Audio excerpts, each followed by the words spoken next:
बच्चा बच्चों को कैसे पता है गुस्सा में क्या करना है और एंग्जाइटी में क्या करना और डर में क्या करना है। बच्चा तो आपसे सीखेगा। अगर मैं आपने देख रहा हूँ फादर को कि वो गुस्से में चिल्लाते हैं लोगों पे, तो मुझे क्या पता गुस्से में क्या करना है।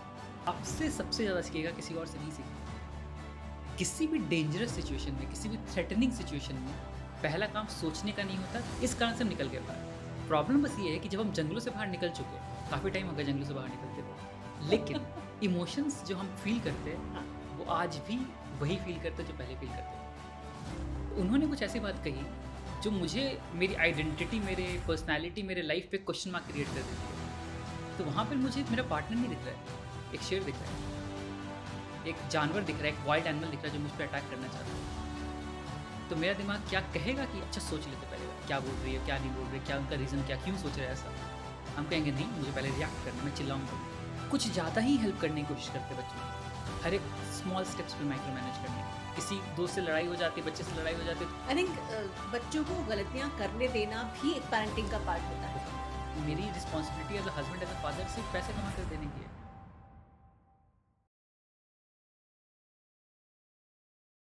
नमस्कार, आप देख रहे हैं मेरी सहेली पॉडकास्ट। मैं हूं रूना आशीष और आज जिस मुद्दे पर हम बात करने वाले हैं वो है पेरेंटिंग। और इतने गूढ़ सब्जेक्ट का कहाँ से शुरुआत हो, कहाँ से अंत हो, कहाँ मध्य हो, ये समझने में मुश्किल हो जाती है।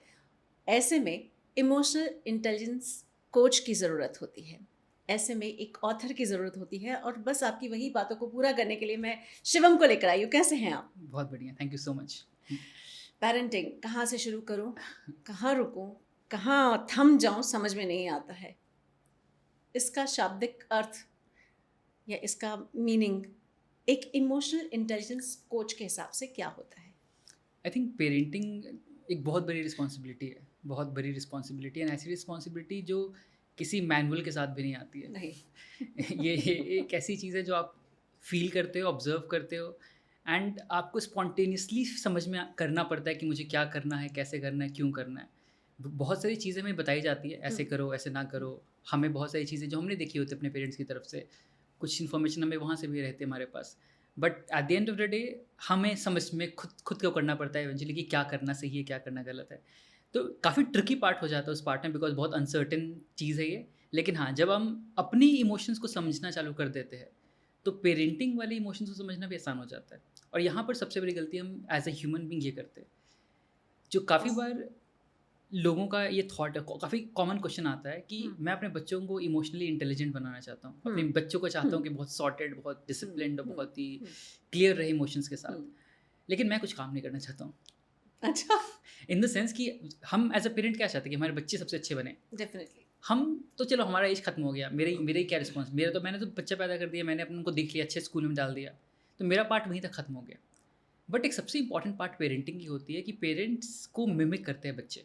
डेफिनेटली। तो एक बच्चा आपसे सबसे ज़्यादा सीखेगा, किसी और से नहीं सीखेगा। तो आप कह रहे हो कि बच्चा इमोशनली इंटेलिजेंट बन जाए लेकिन आप ना बनो, तो ये पॉसिबल नहीं है।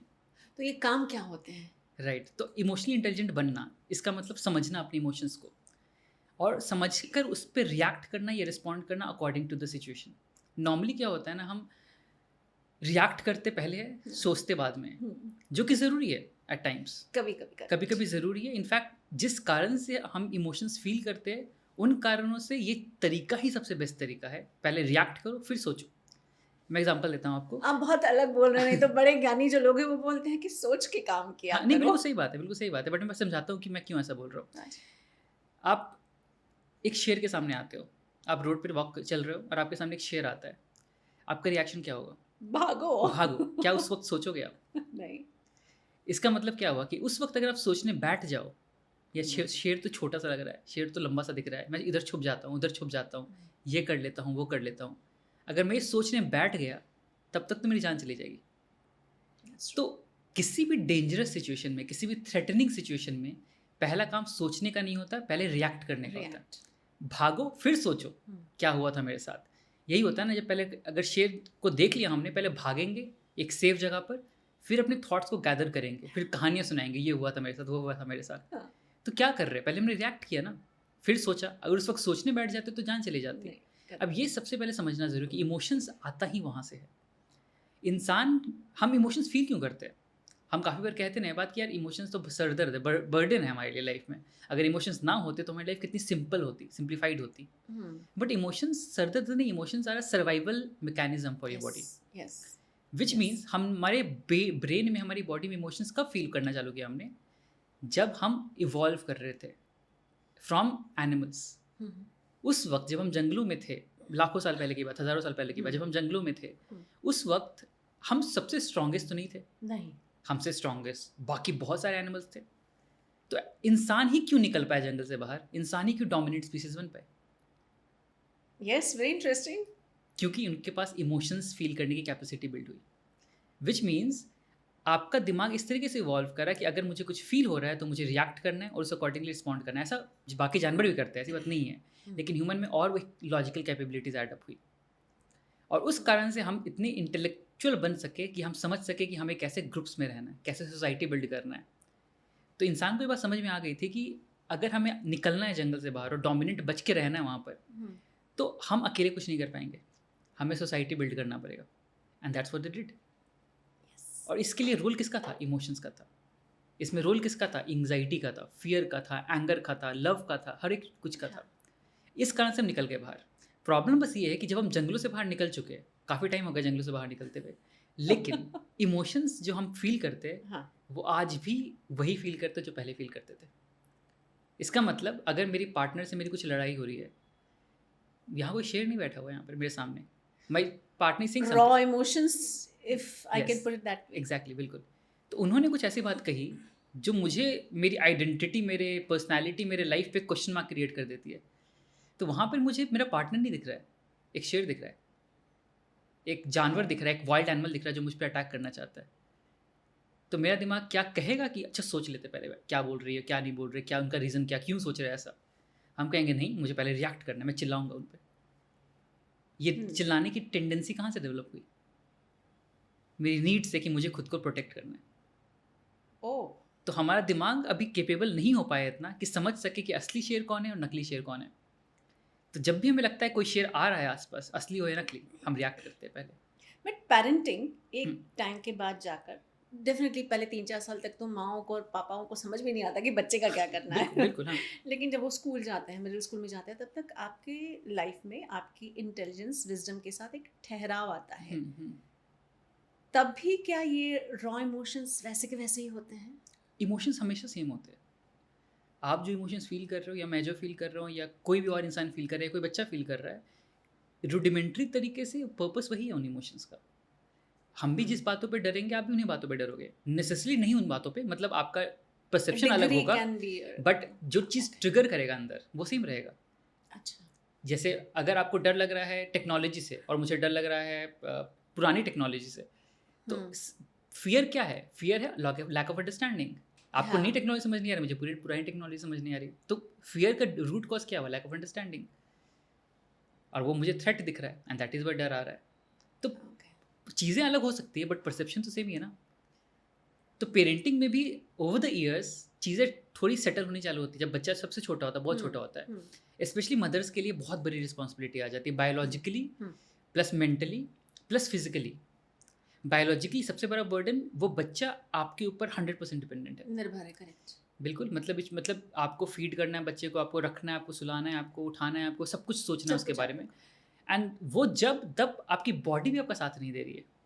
बिल्कुल, क्योंकि आपकी बॉडी एक बहुत बड़े ट्रॉमा से निकल के, करेक्ट, आप खुद को देखना है। इस पॉइंट पे तो आपको खुद को देखना चाहिए था, जो कि आप कर रहे हो ऑब्वियसली। आपके अगर आज सोसाइटी में लोग हेल्प करते हैं, पहले भी करते थे ऑब्वियसली, लेकिन फिर भी आपके ऊपर रिस्पॉन्सिबिलिटी बहुत ज़्यादा है। दूसरी चीज़, हार्मोन्स जो प्रेगनेंसी में हाई होता है, इमोशनल हाई होता है, वो यहाँ होता है। हाँ, प्रेगनेंसी के बाद एक सडन डिप, एंड जब वो सडन डिप आता है तो आपके साथ वो हार्मोन्स का भी रोल खत्म होता जाना चालू हो रहा है धीरे धीरे करके। तो वो भी एक बहुत बड़ा इम्पैक्ट क्रिएट करता है। जो आज हम बात करते हैं ना पोस्टपार्टम डिप्रेशन की, जो कि बहुत कॉमन हो चुका है आज के डेट पे। कॉमन है। क्यों कॉमन है? क्योंकि अकेलापन आ जाता है उसके बाद, सडनली हिट करती है रियलिटी, यस, एंड रिस्पॉन्सिबिलिटी दिखती थी सर, यस, तो पैनिक मूवमेंट चालू होता है। एंड प्रॉब्लम ये भी आ जाती है कि आज का जो सोसाइटी, वहाँ पर कंपेनियनशिप बहुत बहुत कम है। हस्बैंड भी बिजी है, आप भी बिजी हो, आपके दिमाग में हज़ार चीज़ें चल रही है, बच्चे के दिमाग में हज़ार चीज़ें चल रही है, पेरेंट्स के दिमाग में हज़ार चीज़ें चल रही है, तो समय नहीं है किसी के पास ना, हर कोई अपने अपने लिए बिजी हो जा रहा है 2 दिन बाद।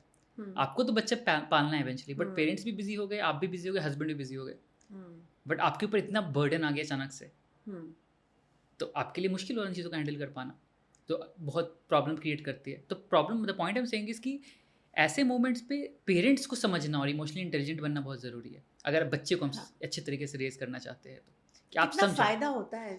मैं बहुत। चलो मैं इमोशनली इंटेलिजेंस हूँ, मुझे में आ गया है, मुझे मालूम है कि ऐसी सिचुएशन तो पहले सोचूं या पहले रिएक्ट करूं, मैं वो डिफरेंशिएट भी कर पा रही हूँ। इससे बच्चों को क्या फ़ायदा होगा? बच्चे भी आपकी कामनेस को देख के आगे बढ़ेंगे ना। बच्चे को कैसे पता है गुस्सा में क्या करना है और एंग्जाइटी में क्या करना और डर में क्या करना। बच्चा तो आपसे सीखेगा। अगर मैं आपने देख रहा हूँ फादर को कि वो गुस्से में चिल्लाते हैं लोगों पे, तो मुझे क्या पता गुस्से में क्या करना है, मैं क्या करूँगा, मैं भी चिल्लाऊंगा। अगर मेरे मेरे मॉम या मेरे डैड एंग्जाइटी में बिल्कुल जोन में चले जाते हैं, अपने जोन में अपने चुपचाप हो जाते हैं, बिल्कुल हट के रहने लग जाते हैं, तो मैं भी वही सीखूंगा। तो somewhere children are looking up to the parents कि मुझे फील क्या करना है इन चीज़ों के सिचुएशंस के रिगार्ड्स पे। तो जब आप खुद इमोशनली इंटेलिजेंट या अवेयर होना चालू हो जाओगे तो आपको पता चलेगा कि you have to be someone जो खुद ऑब्जर्वेंट है, अवेयर अपने इमोशंस को लेकर, ताकि बच्चा भी एक राइट डिक्टेटरशिप या राइट एक ओनरशिप के अंदर डेवलप हो रहा है, बिल्ड हो रहा है। वरना अगर आप ही कंफ्यूज हो उन चीज़ों को लेकर तो बच्चा भी कंफ्यूज होगा। इसका मतलब ये नहीं कि आप परफेक्ट हो जाओगे, परफेक्ट कोई नहीं हो सकता दुनिया में। तो आपको भी बच्चे को ही स्पेस देना है इम्परफेक्ट होने का, आप खुद भी स्पेस देना है खुद को इम्परफेक्ट होने का, लेकिन वो बर्डन की तरह नहीं आना चाहिए, ना बच्चे बनना आपके ऊपर। और बच्चे को भी स्पेस दे सकेंगे कि नहीं 2 साल का स्पेस है बच्चे का, 3 साल का स्पेस है जहाँ बच्चा एक्सप्लोर कर रहा है चीज़ों को। काफ़ी बार पेरेंट्स की दिमाग में भी रश आ जाता है कि बच्चा देखो 1 साल का बच्चा है, ये मुझे थप्पड़ मार रहा है। काफ़ी बार होते हैं पेरेंट्स बोलते हैं ये चीज़ कि बच्चे, क्योंकि बच्चे एक्सप्लोर कर रहे हैं उस मोमेंट पे, बच्चा चलना स्टार्ट कर रहे हैं, बच्चों को नहीं पता इमोशंस हैंडल कैसे करना है। तो जब उनके साथ कुछ चोट लगती है, कुछ उनको गुस्सा आता है, तो काफ़ी बार पेरेंट्स को हाथ पैर मारने लग जाते हैं, नॉट इन अ वे को डिसरिस्पेक्ट करना चाहते हैं पेरेंट्स को, they don't know what to do, they don't know what to do, they don't know how to explore that emotions, express that emotion out, तो इधर उधर मारना चालू कर देते हैं। अगर पेरेंट्स अवेयर नहीं होंगे तो पेरेंट्स क्या बोलेंगे, इसकी हिम्मत कैसे हुई मुझे थप्पड़ मारने की, हम तो थप्पड़ मारेंगे बच्चे के ऊपर। और ये होता है, ये होता है कि हम बच्चों पर निकालेंगे गुस्सा कि तुम्हारी हिम्मत कैसे हुई, बिकॉज हम ये नहीं सिखाएंगे तो कौन सिखाएगा इन्हें। इनको तो सीखना ज़रूरत है कि बच्चे ऐसे हाथ नहीं मार सकते किसी के ऊपर। लेकिन जब आप इस बात समझ जाओ कि बच्चों का अपना स्पेस है ये इमोशंस को डेवलप करने का, वो 2-3 साल तक समझ जाएंगे आपके हिसाब से कि वो क्या करना है, कैसे हैंडल करना है इमोशंस को। आप 1 साल की उम्र में उसको मैथ्स और कैलकुलस पढ़ाने बैठ जाए, वो नहीं समझ में आएगा ना। डेफिनेटली। तो वो स्पेस आपको भी पता होना चाहिए कि इसको हम सीरियसली नहीं लेना बहुत ज़्यादा, कि बच्चा एक्सप्रेस नहीं कर पा रहा है एक तरीके से, तो हमें ज़रूरी इस तरीके से उसे पनिश करके करवाना। तो हम भी स्पेस देंगे बच्चे को, खुद को स्पेस देंगे, एंड देन डेवलप करने का मौका मिलेगा। नाउअडेज ग्रे एरिया बहुत बढ़ गया है। पहले अच्छी बात ये होती है, बच्चों के लिए बुरी बात ये होती है, राइट? तो ऐसे में जो चेंज आया है, ग्रे एरिया बढ़ गया है, ये ग्रे एरिया हर फैमिली के हिसाब से बढ़ा है। तो do you have any parameters जहाँ पर आप ग्रे एरिया को भी डिफाइन कर सकते हैं कि इट्स ओके बोल देना चाहिए? हाँ, आई थिंक ग्रे एरिया बढ़ना अच्छी बात है, बट मुझे काफ़ी बार लगता है ग्रे एरिया कम बढ़ा है, बट वाइट और ब्लैक ज़्यादा बढ़ा है। मतलब पहले अगर बहुत ब्लैक था तो अब बहुत ज़्यादा वाइट है, जो कि गलत है। I tell you why. कि जैसे हमारे ज़माने में जब हम छोटे थे तो हमारे ज़माने में पेरेंट्स वो स्ट्रिक्ट, राइट, स्ट्रिक्ट होते थे, एंड काफ़ी एक तरीका था कि ऐसी तरीके से होती है पेरेंटिंग, इसी तरीके से आपको रहना है। मार पिटाई, छड़ी पड़े, छमछम विद्या है, गम गम, ये भी बातें होती थी। बिल्कुल बिल्कुल। तो उस पॉइंट तक आपको आपकी राइट्स, आपके थॉट्स, आपके इमोशंस, आपको स्पेस मिलना, डिसिप्लिन, बहुत बड़ा एम्फसाइज था उस चीज़ के ऊपर। अब हम उस इन्वायरमेंट से बड़े हुए तो हमें लगा कि तो बहुत गलत हुआ हमारे साथ, पेरेंट्स ने हमें बहुत मारा पीटा, कुटाई तो बिल्कुल आम बात थी, राइट? तो बहुत कुछ हुआ हमारे साथ, और अगर ये सारी चीज़ें हुई तो हमें बहुत गुस्सा है अंदर, रिजेंटमेंट है इस बात को लेकर, नहीं ऐसा गलत होना चाहिए था, ऐसा हमारे साथ नहीं होना चाहिए था, हमारा कॉन्फिडेंस देखो बहुत गिर गया। तो हम क्या कर रहे हैं अपने बच्चों के साथ, हम उनको खुली छूट दे रहे हैं। अब हम क्या कह रहे हैं कि अपने ट्रॉमास को, जो हमारे अंदर दबा हुआ ट्रॉमा है, उसको हम फ्रीडम के फॉर्म में एक्सप्रेस करना चाह रहे हैं बच्चों के लेवल पे। उनको खुली छूट देंगे, वो जो करे, उनको pure liberty to do whatever you want, pure freedom to do whatever you want. तो ये क्या करें, एक ब्लैक जोन को हम कंप्लीट वाइट जोन में कन्वर्ट कर रहे हैं, ये भी गलत है। क्यों? बिकॉज आप प्योर लिबर्टी या pure freedom without actually disciplining the child, तो गलत हो रहा है ना। बच्चे को डिसिप्लिन की जरूरत आज भी है, आज भी है, तरीका गलत था पहले, और आपका जो तरीका कंप्लीटली छोड़ देना वो भी गलत है। वो भी ठीक नहीं है। आप डिसिप्लिन करो बट एक प्रॉपर पैरामीटर के साथ करो। डिसिप्लिन करना मतलब मारना ज़रूरी नहीं है, डांटना ज़रूरी नहीं है। आप एक प्रॉपर चैनल के साथ डिसिप्लिन कर सकते हो, बट प्रॉब्लम वहीं आ जाती है, हमें खुद नहीं पता कि डिसिप्लिन कैसे करें बेटर तरीके से खुद को। जैसे हम भी, अगर हमें लगता है कि हम सुबह नहीं उठ पा रहे हैं, तो हम भी खुद को क्या बोलते हैं, यार मैं कितना बेवकूफ़ हूँ, मुझे एक छोटा सा काम नहीं हो रहा है, यार मुझे एक काम करना है, मुझे फिनिश करना है प्रोजेक्ट, पता नहीं मुझसे हो नहीं पा रहा है, मेरे से होगा नहीं, मैं तो बेकारी इंसान हूँ।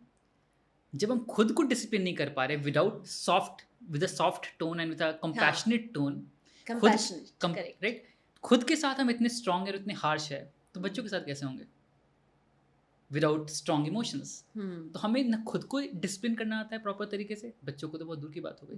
तो बच्चों को हम खुला छोड़ देते हैं, एंड उसका इम्पैक्ट हमें दिखता है फिर इस तरीके से कि बच्चे भी क्लूलेस हो जाते हैं करना क्या है ज़िंदगी में, राइट, कि उनको वो भी बिल्कुल खुला चल रहा है, उनको समझ नहीं आ रहा है इधर जाना उधर जाना, ये सही है, इस तरीके से चीज़ें सही होनी चाहिए। और दूसरी गलती आज के पेरेंट्स काफ़ी बार ये करते हैं कि कुछ ज़्यादा ही हेल्प करने की कोशिश करते हैं बच्चों की, हर एक स्मॉल स्टेप्स पे माइक्रो मैनेज करने की। गिर ना जाओ, उठ ना जाओ, ऐसे ना कर लो, ऐसे कर लो तो बेटर होगा, ऐसे कर लो तो बेटर होगा, इस दोस्त को चूज़ करो, इस दोस्त को चूज़ ना करो, ऐसे करो वैसे करो, ऐसे लड़ो। अगर किसी दोस्त से लड़ाई हो जाती है, बच्चे से लड़ाई हो जाती है, तो हम इन्वॉल्व हो जाते हैं बच्चे के साथ, उनके पेरेंट्स के साथ कि ऐसे कहानियां मेरे पास राइट। तो ऐसे केस में हम तो बच्चे की लाइफ माइक्रो मैनेज कर रहे हैं, और समवेयर हम बच्चे का सेल्फ कॉन्फिडेंस नहीं बढ़ा रहे, हम अपना कॉन्फिडेंस बढ़ा रहे इस प्रोसेस के थ्रू। हमें लगा जो मेरे साथ कभी नहीं हुआ, मैं अब करके दिखाऊंगी या दिखाऊंगा। एग्जैक्टली। तो हम चाह रहे हैं कि हमारे साथ जो चीज़ मिस हो गई हमारे साथ हमारी लाइफ में, बचपन की चीज़ें, हम अब देंगे बच्चों को सब कुछ, उनके लिए एक शील्ड का काम करेंगे, उनके लिए प्रोटेक्ट करेंगे, उनको अच्छा स्पेस देंगे बिल्डअप करने का। बट बच्चों को नहीं चाहिए वो। आप उस दूर से देखो सब कुछ, और बच्चों को डेवलप करने दो। आप प्रोटेक्ट करने का मतलब ये नहीं कि आप माइक्रो मैनेज करो, प्रोटेक्ट करने का मतलब ये आप रहो दूर से और ऑब्जर्व करो कि गलती कब एक्सट्रीम पे जा रही है, एंड देन मैनेज दैट। लेकिन आप हाथ पकड़ के अगर चलाना स्टार्ट कर रहे हो, एक पॉइंट पे आपको हाथ छोड़ना पड़ेगा। बिल्कुल। अगर आप हाथ नहीं छोड़ोगे तो बच्चे को नहीं समझ में आएगा कि दुनिया को हम खुद भी एक्सप्लोर कर सकते हैं। वो इसलिए शायद हेलीकॉप्टर पेरेंटिंग और ये बड़े बड़े से टर्म्स आए हैं। इन सब का बच्चों पे क्या इम्पैक्ट पड़ता है? मैं एक हेलीकॉप्टर पेरेंट हूँ, मैं मेरे बच्चे का हर स्टेप देखूंगी, वो स्कूल से कितनी बजे निकला, 5 मिनट लेट, बस 5 मिनट या 10 मिनट लेट तो नहीं हो गई, तो बस वाले से कोऑर्डिनेट कर रही हूँ, या इससे being a female I am talking that, कोई पिता होगा तो वो कर रहा होगा, वो काफ़ी लोग करते हैं। सो ऐसे में इसका इम्पैक्ट बच्चों पर क्या पड़ता है? एंग्जाइटी। जितना हम चीज़ों को मैनेज करने की कोशिश करते हैं, वो क्यों करते हैं आप नोटिस करो, इट कम्स फ्रॉम एंग्जाइटी। मैं जितनी चीज़ें अपने कंट्रोल में रखूँगा उतना मुझे अश्योरेंस मिलेगा कि चीज़ें मेरे अकॉर्डिंगली हो रही है। जितनी चीज़ें खुला होंगी उतना मुझे डर बैठेगा कि क्या होगा, कैसे होगा, क्यों होगा। I will not be able to control any part of my life. So डर is the basic emotion. Anxiety I would say, डर फिर भी अलग है। अच्छा, हाँ, ओके। अब इसमें क्या है कि एंग्जाइटी आई वुड नॉट से कि गलत ही है कम्प्लीटली, थोड़ी कुछ पार्ट पे ज़रूरी है। अगर आप बिल्कुल एंग्जाइटी फ्री रहोगे तो आपकी जान चली जाएगी। जैसे आपने बताया ना कि 5 मिनट स्कूल बस कब आया, कब टाइम में नहीं आना चाहिए, कुछ चीज़ों पता होना चाहिए, and you need to be conscious of that कि 5 मिनट, क्योंकि दुनिया में बहुत सारी चीज़ें होती है नेगेटिव भी, गलत भी, विदिन 30 सेकंड्स एग्जैक्टली। तो हमें पता होना चाहिए कुछ चीज़ें, बट किस लेवल तक पता होना चाहिए, किस पॉइंट तक। वो जो ग्रे जोन की आप बात कर रहे थे, वो ग्रे जोन डिफाइन करना कि यहाँ तक इज़ फॉर प्रोटेक्शन एंड यहाँ तक is for my anxiety, right. तो आप डिफाइन कर लो ना कि मैंने प्रोटेक्ट कर लिया बच्चे को, कि बच्चा मेरे नज़रों के सामने है, बच्चा कहीं एक्सट्रीम स्टेप्स की तरफ नहीं जा रहा है, बच्चा सेफ है, प्रोटेक्टेड है, और एक कंफर्टेबल इन्वायरमेंट में। उसके बाद I allow the child to be observant of their life, and देखे वो दुनिया को, ऑब्जर्व करे, गलतियाँ करे, हाँ, एंड देन सीखे। आई थिंक बच्चों को गलतियाँ करने देना भी एक पेरेंटिंग का पार्ट होता है, बहुत बड़ा पार्ट। सो किस चीज़ की गलती अलाउ होनी चाहिए, किस चीज़ की गलती अलाउ नहीं होनी चाहिए, ये कौन डिसाइड करेगा? आई थिंक पेरेंट्स ज़्यादा अवेयर है उस चीज़ के मामले में कि कहाँ कौन सी चीज़ें अलाउ होनी चाहिए, कौन सी चीज़ें अलाउ नहीं होनी चाहिए, बिकॉज बच्चों को उतना भी विजडम नहीं होता है कि क्या कर सकते हैं। वो नाइफ के साथ भी खेलेगा, वो पेन के साथ भी खेलेगा। आपको पकड़ना पड़ेगा ना कि knife is dangerous for you, knife को साइड रख दो, या मे बी पुश करके भी काफ़ी हटाना पड़ेगा, लेकिन आपको करना पड़ेगा वो चीज़। तो आप इन चीज़ों को ऑब्जर्व करके रखो कि आप उसको एक सेफ सिक्योर एनवायरनमेंट दो, उसके बाद एक्सप्लोर करने दो। एक संस्कृति की बात आती है। मेरी संस्कृति में, अगर आप दिल्ली के हैं तो दिल्ली की संस्कृति अलग, महाराष्ट्र की अलग होगी, लेकिन बिल्कुल। इतनी अलग नहीं होगी। हम्म, लेकिन एक संस्कृति है मेरे देश की, एक संस्कृति है दूसरे देश की। मैं specially Mrs Chatterjee versus Norway, बहुत सुंदर फिल्म थी, हम्म, बहुत तरीके से बनाई गई फिल्म थी, और रानी मुखर्जी का काम is was too good, she is a good actress, no yes, doubts. यहाँ पर वो अपनी संस्कृति निभा रही है, हम्म, वो अपने बच्चे को काजल भी लगाती है, हम्म, हाथ अपने हाथों से खिलाती है, अपने पास सुलाती है, हम्म, मतलब वो भारतीय संस्कृति में जो जो माएँ एक्सपेक्टेड होती है वो करती है। बिल्कुल। लेकिन नॉर्वे में वो नहीं चलता है। हम्म, तो ऐसे में कंफ्यूज जनरेशन तो नहीं हो जाती है? क्या उसका भी कोई रास्ता हो सकता है? आई थिंक कल्चरल नॉर्म्स एक ऐसी चीज़ है जो हमें अडेप्टेशन बहुत ज़रूरी है चीज़ों के टर्म्स पे, चीज़ों के तरीक़ों से। बट वहाँ वो गलत नहीं है। बिल्कुल नहीं है, बट आप जहाँ पर जिस एनवायरनमेंट में हो, थोड़ी बहुत अडेप्टेशन आपको करनी पड़ेगी बिकॉज़ उस चीज़ के लिए कितना बड़ा थ्रेट है। जैसे अगर आप यहाँ पर एक दिल्ली में या बॉम्बे में या कहीं भी और आप अलग तरीके से पेरेंटिंग स्टाइल कर रहे हो, कुछ ना कुछ डिफरेंस होता है कल्चरली भी हर घर में स्टेट्स है, में, राइट? हर घर में। तो हमें हमारे लिए वो थ्रेट नहीं है। ठीक है, आप गलत कर रहे हो, हम बोल देंगे, जज कर लेंगे आपको कि आप गलत कर रहे हो, बट उसका कोई इम्प्लीकेशन नहीं है। लीगल इम्प्लीकेशन लीगल है। इम्प्लीकेशन नॉर्वे में था। हाँ। तो ये एक प्रॉब्लम आ गई ना कि हमें भी ऑब्जर्वेंट ज़रूरी होना इस चीज़ को लेकर कि कल्चरली जब हम शिफ्ट करते हैं एक जगह से दूसरी जगह, हम्म, तो हमारे पास कितने पावर, अथॉरिटी और स्पेस मिल रहा है अपनी चीज़ों को प्रोसेस करने का या वर्कआउट करने का, एंड उस अकॉर्डिंगली डेवलप कर पाना। तो ऑब्वियसली वो गलत कहीं से भी नहीं थे, बट इम्पैक्ट तो लीगली पड़ गया ना उस चीज़ का, हम्म। जो चीज़ maybe did not work out well for her. और बाद में ये भी देखा जाता है, हम्म, फैमिली टू फैमिली भी ये सब चीज़ें हो जाती हैं कि आप बहुत बार अ, अपने आप को सुधार भी लेते हैं। कई बार हम अडेप्ट भी कर लेते हैं कि अच्छा मैं इस सोसाइटी में हूँ, तो इस सोसाइटी के हिसाब से अगर मेरे बच्चों को तीसरे साल में मैं नीचे अपनी मेड के साथ भेज दूँ, शायद मुझे मेरे बच्चे को मेड के साथ भेजना पसंद नहीं आए, बिल्कुल। बट मैं सोसाइटल प्रेशर में या जिस जगह मैं रह रही हूँ वहाँ भेज दूँगी। वो डायलेमा कैसे क्लियर किया जाता है एज अ पेरेंट, ताकि उसका इम्पैक्ट बच्चों पर ना पड़े? आई थिंक ये कन्फ्यूज़न आता है बिकॉज हम कंपैरिजन वाले ट्रैप में फंस जाते हैं ओके। कि हम क्या सोचते हैं ना कि जो दूसरा इंसान जिस फिलॉसफी के साथ जी रहा है, शायद वो फिलॉसफी मेरे फिलॉसफी से बेटर है। तो मैं क्या करूँगा कि मैं भी उस फिलॉसफी को कॉपी पेस्ट करना चाहूँगा अपनी लाइफ के ऊपर। हाँ। कि अगर मुझे दिख रहा है कि मेरा पड़ोसी एक महंगी महंगी कार्स खरीद कर बहुत खुश है अपनी लाइफ से, इंजॉय कर रहा है, घूमने जा रहा है, तो मैं सोचूंगा शायद मैं भी अगर अच्छी कार ले लूँगा तो मैं भी बहुत खुश हो जाऊँगा ज़िंदगी के साथ। लेकिन मुझे पसंद ही नहीं कार्स, मैं इंटरेस्टेड ही नहीं हूँ कार्स में। मैंने लगा दिए इतने लाख रुपए, अब मुझे मज़ा भी नहीं आ रहा है। तो सेम चीज़ यहाँ पर पेरेंटिंग के साथ भी चीज़ है हाँ। कि अगर पेरेंटिंग, आपको पता होना चाहिए कि आपके लिए क्या इंपॉर्टेंट चीज़ है, आप कितना बच्चे के साथ समय बिताना चाहते हो, आपकी लाइफ क्या कहती है, आप कितना स्लो होना चाहते हो अपनी लाइफ को लेकर, आपके करियर एम्बिशंस कहाँ फिट इन करते हैं इस चीज़ को लेकर। तो आप अपनी लाइफ को उस अकॉर्डिंगली बिल्डअप करो। दूसरा इंसान की लाइफ की फिलॉसफीज या सिचुएशंस या टाइमिंग में भी अलग होंगे, तो उनका तरीका वो उस तरीके से हिंट कर रहा होगा या वर्कआउट कर रहा होगा। बट एक जो चीज़ है ना कि अगर मुझे लग रहा है कि I am okay with my life being slow after child for some time, but बाकी मैं देख रहा हूँ कि दुनिया के भागने तो फिर भी भाग रहे, दुनिया तो रुक नहीं रही कहीं भी, तो मैं तो पीछे रह जाऊँगा। तो ये मुझे समझ में आना चाहिए कि मैं पीछे होऊंगा, but I chose this path I choose this. Because मुझे इससे टाइम देना था। स्लो ही ज़िंदगी, कोई बात नहीं, because I want to build this life with my बच्चे, एंड इसके बाद बाकी लोग आगे बढ़े ना बढ़े मुझे इससे कंपेयर नहीं करना चाहिए। बट हम ये चाहेंगे कि हम ये कह रहे हैं कि हमें इसका फ़ायदा भी मिल जाए, उसका फ़ायदा भी मिल जाए। कि हम बच्चों के लालची साथ, हो जाए। हाँ हाँ बिल्कुल, हम बच्चों के साथ टाइम भी बिता पाए, हाँ। बट करियर ग्रोथ भी उतना हो जाए जो पड़ोसी को हो रहा है। हाँ। पॉसिबल तो नहीं होगा ना। नहीं होगा। There is always a trade off. हर लाइफ का हर एक डिसीजन का कुछ ना कुछ ट्रेड ऑफ होता है। हाँ, कुछ तो आप जब एक्सेप्ट कर लो, हाँ जब आप कुछ एक्सेप्ट कर लो कि ये ट्रेड ऑफ मेरे लाइफ का है, तो आप खुश रह जाओगे। आप उधर भी चाहिए उधर भी चाहिए, फिर आप कंफ्यूज रहोगे और आप कॉन्स्टेंटली फाइट करते रहोगे बैटल दिमाग के अंदर। आपने मिसेस करके एक फिल्म की बहुत सारी बातें इन दिनों सुनने में आई होगी, अभी कुछ ही दिनों पहले रिलीज भी हुई थी, महिलाएं रो रही थी क्योंकि वो अपने आप को कनेक्ट कर रही थी। उसमें एक जनरेशनल ट्रॉमा था, पापा चिल्लाता है, उसको पिसी हुई वो उसमें ही खाना है, उसको मिक्सर का चटनी नहीं खानी है, तो बेटा भी वही बोलता है। शायद बोले नहीं, उसके वर्डिंग्स अलग हों, लेकिन जिस तरीके से होता है ये जनरेशनल ट्रॉमा के बीच में फंस कर बच्चों का भविष्य कितना ख़राब हो सकता है, क्योंकि फाइनली एक रिलेशनशिप से निकलना या उसमें फंसे रहना दोनों ही बहुत ट्रॉमेटिक होता है, और ये जाने अनजाने अगली पीढ़ी तक पहुंच जाता है। बिल्कुल बिल्कुल बिल्कुल।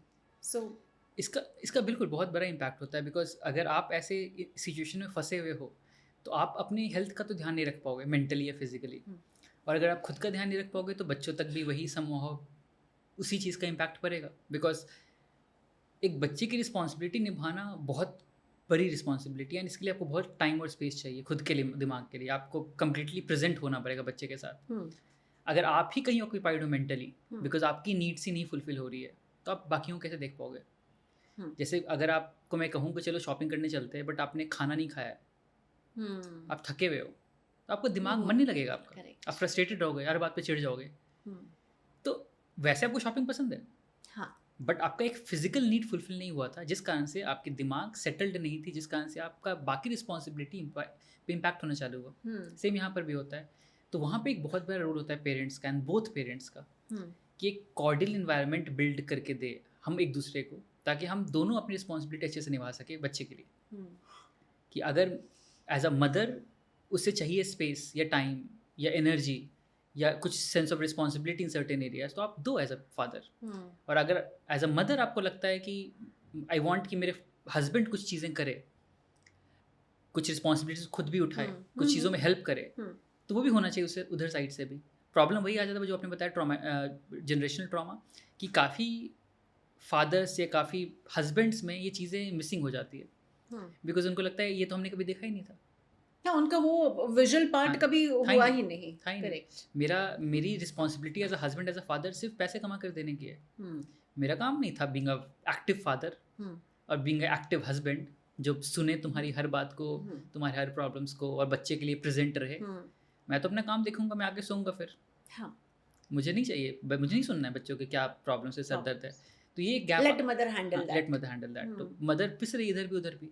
और आज के लेवल पे सबसे बड़ा इशू ये आ जा रहा है कि दोनों काम कर रहे, दोनों मेहनत कर रहे, दोनों पैसे कमा रहे, दोनों सेम है, लिटरली सेम है, लेकिन फिर भी मदर्स के ऊपर डबल द बैगेज हो रहा है, क्योंकि फादर्स रिस्पॉन्सिबिलिटी उठाने को रेडी नहीं है। बहुत हद तक चीज़ें बहुत बेटर हुई है, बहुत बेटर है, बट हाँ कुछ जगह पर अभी भी ये चीज़ें चल रही है, तो वो चीज़ें इंप्रूव करने की ज़रूरत है। अगेन इसी से जुड़ी हुई आपने बहुत सारी फिल्मों में देखा होगा कि बेचारी जो है बच्चे का संभाल नहीं पा रही, क्योंकि सास का बहुत प्रेशर है, या ससुर जी का। अगर मिसेस का ही पार्ट आगे बढ़ता एंड वो माँ बन जाती, मिसेस की जगह मदर हो जाती, तो शायद सानिया की हालत और ख़राब हो जाती। वो प्रेशर, वो रिलेशनशिप जो उसने दादी के साथ बच्चे ने देखी होगी, जो बड़ा नॉट सो गुड है, या पापा के साथ भी नॉट सो गुड है, या ससुर जी ताना मारते रहते हैं। ये जो जनरेशनल, दो जनरेशन, दादा की जनरेशन एंड बच्चे की जनरेशन या पापा की जनरेशन के बीच में जो रस्साकशी है, इसको बच्चा कैसे देखता है और उससे कितना प्रभावित होता होगा, उतना आहत कितना होता होगा, हर्ट कितना होता होगा, क्योंकि दादी भी पसंद है, मम्मा भी पसंद है, लेकिन ये दोनों के बीच में बनती नहीं है। बिल्कुल, बहुत बड़ा इम्पैक्ट इसका, बहुत बड़ा इम्पैक्ट। इनफैक्ट आज के जनरेशन में हमें इसका रिजल्ट दिख रहा है ऑलरेडी। हम बाकी बच्चे छोड़ देते हैं, अगला जनरेशन जो आने वाला है, हम आज की जनरेशन को उठा के देखेंगे, हमारे एज ग्रुप में लोग भी जो है, एक बहुत बड़ा गैप है हमारे, जो हमने जो देखा अपने घरों पे, हाँ, कि ये रोल था सास का, या ये रोल था मदर इन लॉ का, इस तरीके से माई मॉम गॉट पनिश्ड और got screwed up in the entire process of things. तो समवेयर क्या दिमाग में, हमारे दिमाग में बात बैठ गई कि मुझे प्रोटेक्ट करना है अपनी मदर को। ओह, राइट। अब ये चीज़ आ गई ना, बिकॉज बच्चे को तो चाहिए, कि बच्चे को तो अच्छा नहीं लग रहा ना, the kid will be more attached with mother rather than taking। बिल्कुल, तो एक विक्टिमाइज्ड ओपिनियन बन जाता है उस चीज़ को लेकर। और specially for women in this generation, आप नोटिस करोगे कि they are very susceptible towards this thing, कि हम नहीं चाहते हैं कि एक भी ऐसा सिचुएशन आए जहाँ पर मेरी मदर इन लॉ का कोई भी इम्पैक्ट मेरी लाइफ पर पड़े। क्योंकि हमने क्या देखा, आज के जनरेशन ऑफ वुमेन ने ये देखा अपने घरों में कि उनके मेरे मॉम के जो मदर इन लॉ थे, उनका इम्पैक्ट बहुत नेगेटिव था। तो उस जो आज के जनरेशन ऑफ वुमेन है, उनको ऑटोमेटिकली लग रहा है कि मेरे साथ भी यही होने वाला है, तो I need to be extra vigilant and extra protective of myself. तो अभी कुछ हुआ नहीं अब तक हम एक सेफ जोन में बैठे हुए। अब मुझे नहीं पता कि आपके मदर इन लॉ सही है नहीं है, लेकिन आप ऑलरेडी एक हाइपर विजिलेंट मोड में हो, तो आप थोड़ी भी गलती बर्दाश्त नहीं कर पा रहे हो, थोड़ा भी डिफरेंसेस बर्दाश्त नहीं कर पा रहे हो, आप कह रहे हो कि नहीं दिस इज रॉन्ग, तो हम हाइपर प्रोटेक्टिव हो जा रहे हैं।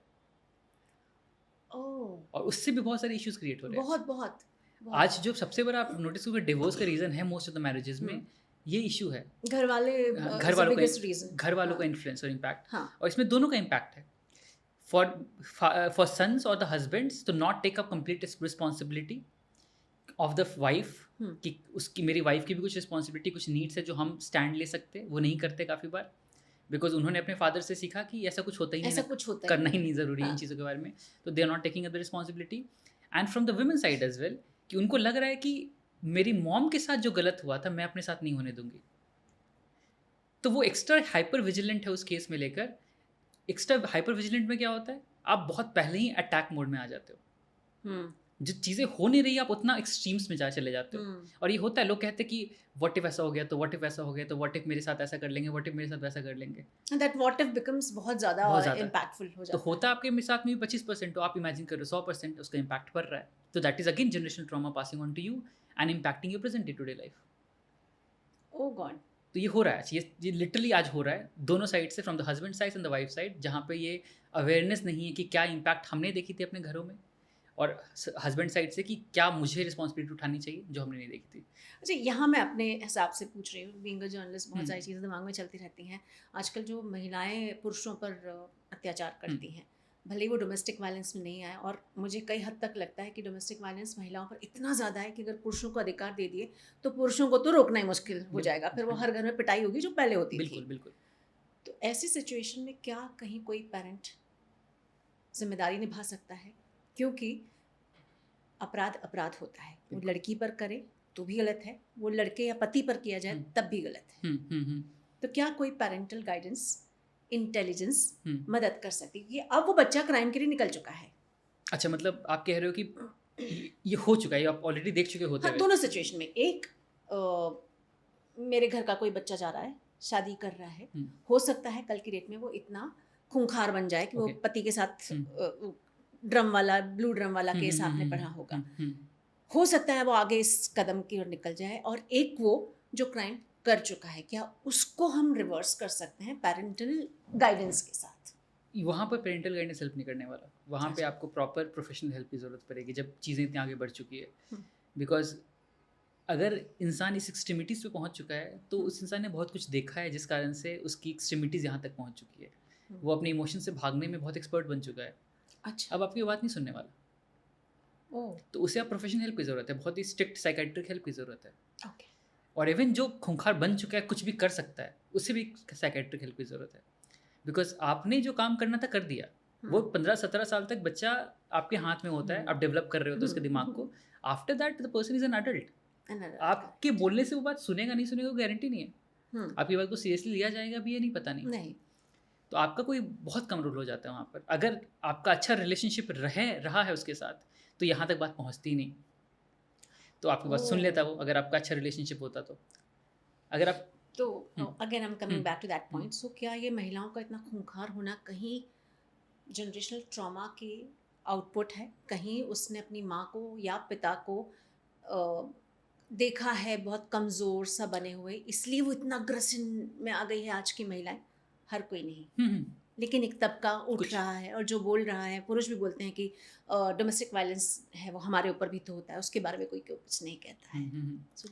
कुछ ना कुछ हद तक यस, बिल्कुल उसका बहुत बड़ा रोल है कि हमने जो चीज़ें देखी है, हमें जो वीकनेसेस मोमेंट फील हुए हैं अपनी लाइफ में, वो हेल्पलेसनेस फील हुआ है, हम उस हेल्पलेसनेस को जीना नहीं चाहते फिर से, तो हम एक्स्ट्रा प्रोटेक्टिव वाले स्टेट पे चले जाते हैं। जैसे हम, आप छोटे से एग्जांपल दो कि अगर एक फैमिली वायलेंस हो रहा है, एक कहीं भी डोमेस्टिक वायलेंस हो रहा है किसी घरों में, और एक छोटा सा बच्चा उसे देख रहा है, तो वो बच्चा क्या सोचेगा कि मेरी माँ के साथ इतना गलत क्यों हो रहा है, या बच्ची क्या सोचेगी मेरी माँ के साथ इतना गलत क्यों हो रहा है। अगर मैं होती ना उनकी जगह, मेरी माँ की जगह, तो मैं ये करती, मैं वो भी करती, थप्पड़ मारती, मैं भी ऐसा करती। लेकिन उनको नहीं पता माँ का क्या सिचुएशन है, वो क्यों ऐसा सुन रहे हैं, सह रहे हैं, वॉट टॉलरेट कर रहे हैं। तो बच्चे ने कहानी उस वक्त से बिल्डअप करना चालू कर लिया था कि अगर मैं उनकी जगह होती मैं सुनती नहीं, मैं तो निकल जाती, मैं ये सब झेलती नहीं, मैं उस वापस थप्पड़ मार देती। अब वो छोटी सी बच्ची 4-5-6 साल की बच्ची इस फीलिंग के साथ, इस इमोशन के साथ बड़ी हो रही है। अब वो 20-25 साल की हो चुकी है। अब उनका हस्बैंड या उनका फैमिली मेंबर या कोई भी एक रिटेलिएट करता है किसी तरीके से, तो अब जो 15-20 साल का हेल्पलेसनेस था मेरे अंदर, दबा हुआ इमोशन है, वो कैसे निकलेगा? अब दिमाग तो बोलेगा तुमने जिंदगी भर एक कहानी बिल्ड किया है, इस कहानी को जीने का समय। तो ये मोस्ट ऑफ द इश्यूज जो हैपन आज के ज़माने में हो रहे हैं, ये सप्रेस्ड इमोशंस के कारण हो रहे हैं। जो इमोशंस हमने फील किए लेकिन प्रोसेस नहीं किए, तो अंदर दबी हुई चीज़ें, बहुत सी चीज़ें अंदर दबी हुई है, और वो हमें किसी ना किसी तरीके से बाहर निकल रही आउटलेट, या तो मेंटली या तो फिजिकली, या तो फिजिकल बीमारियों के थ्रू या तो मेंटल बीमारियों के थ्रू। तो इसलिए इमोशनल इंटेलिजेंस बहुत ज़रूरी है। आपको समझ पाना कि हमें हर एक इमोशन को हैंडल करना, डील करना, प्रोसेस करना सीखना बहुत ज़रूरी है।